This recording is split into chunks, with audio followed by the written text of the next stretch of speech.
ခဲ့ပါလေအခုဒီတစ်ချင်းရကြတော့ကျွန်တော်အခုလည်းဖြစ်တဲ့စိုက်ဆရာပြည်မြန်မာဟင်းရစာကရေးဆက်တင်ကုန်ပေးထားတာဖြစ်ပါလေခုနတန်ကြီးမြိုင်ချရွာစားကြော်ဝခင်မှာစီမုံလို့ဒီလိုစပါခင်ဗျာ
သူ့ကိုဘာဖြစ်တာလဲ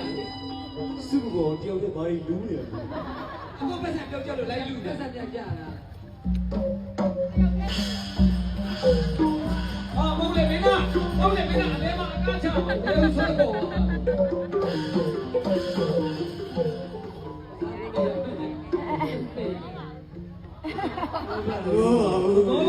သူအခါဟောရဲတိုင်းတာအကူကြီးရတာ